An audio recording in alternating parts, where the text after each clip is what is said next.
Halo, perkenalkan nama saya Deborah Nuraini. Saya adalah guru SMA swasta Makedonia di Kabupaten Landak, Kalimantan Barat. Hari ini saya akan bercerita tentang belajar di kampung tetapi tidak kampungan. Nah, apa ya inti dari yang akan saya ceritakan hari ini? Nah, hari ini saya akan bercerita singkat tentang penilaian tengah semester di sekolah saya. Untuk penilaian tengah semester yang dilaksanakan dahulu, tentunya kita semua pernah mengalami ya. Namun sekarang tidak lagi nih, karena kita dituntut dan diajarkan untuk menerapkan pembelajaran berdiferensiasi di dalam kelas. Nah, pembelajaran berdiferensiasi itu apa ya? Pembelajaran berdiferensiasi adalah pembelajaran yang disesuaikan dengan kebutuhan siswa masing-masing di dalam sekolah kita. Sehingga di dalam penilaian tengah semester yang dilakukan di sekolah kami, peserta didik dapat memilih proyek apa yang akan mereka kerjakan.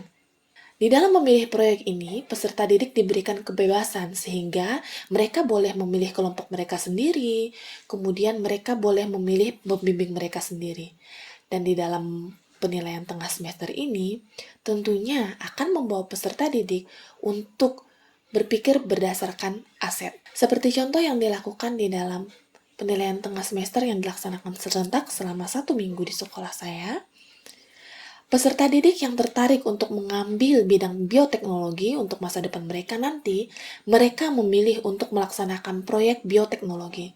Di sini mereka mengembangkan makanan khas tradisional suku Dayak, yaitu pekasam jengkol, pekasam ikan, dan juga berbagai makanan tradisional lainnya.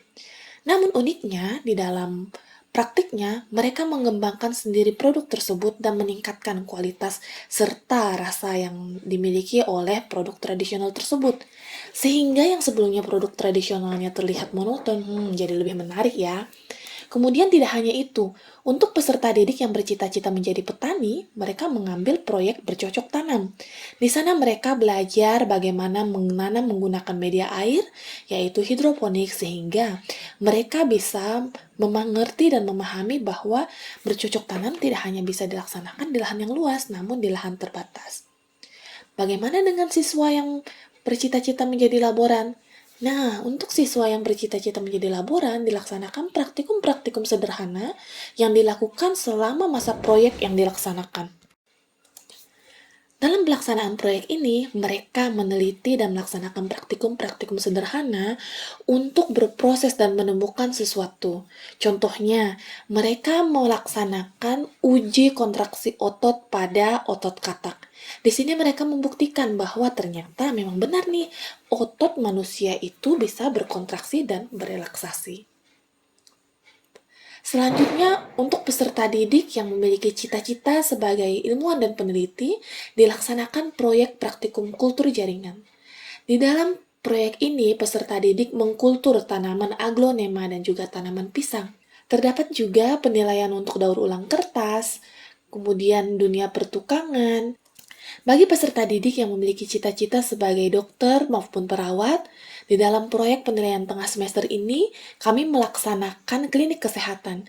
Di sini peserta didik praktik langsung, memiliki pasien mereka sendiri, mengecek kadar gula darah, tekanan darah, kolesterol, asam urat, dan lain sebagainya. Untuk peserta didik yang memiliki cita-cita ataupun bakat di bidang seni kaligrafi, mereka juga difasilitasi untuk menjalankan proyek mereka dengan membuat tulisan-tulisan yang dipajang di sekitar lingkungan sekolah. Selanjutnya, untuk peserta didik yang memiliki cita-cita sebagai apoteker, mereka juga melaksanakan proyek pembuatan obat herbal. Nah, gak kalah penting nih, bagi peserta didik yang hobinya menyanyi dan juga musik. Sekolah kami juga melaksanakan pembimbingan bagi peserta didik, bukan hanya dari memainkan musiknya saja, tetapi bagaimana mengolah vokal, bagaimana mereka merekam suara mereka, menyediakan musik yang baik, bahkan hingga mengedit video mereka sendiri untuk ditampilkan di YouTube sekolah. Bagi peserta didik yang menyukai dunia pahat dan dunia kelistrikan, sekolah juga menyediakan sarana dan fasilitas bagi mereka untuk belajar tentang arus listrik dan bagaimana memahat yang baik. Nah, bagi Siswa-siswi kita yang perempuan, tentunya mereka sangat suka dong dengan make up dan juga dunia-dunia kecantikan. Untuk peserta didik yang seperti itu juga di sekolah kami memberikan fasilitas dalam penilaian tengah semester untuk mengambil proyek make up dan kecantikan. Sehingga mereka praktik langsung bagaimana menerapkan make up yang baik.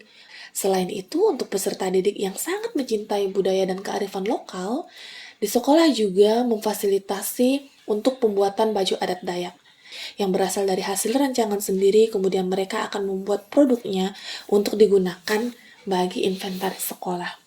Nah, sekarang kira-kira apa ya dampaknya bagi peserta didik dalam pelaksanaan pembelajaran dan penilaian berdiferensiasi tersebut? Ketika peserta didik melaksanakan pembelajaran berdiferensiasi, tentunya mereka akan mengeksplorasi lebih di dalam pembelajaran mereka.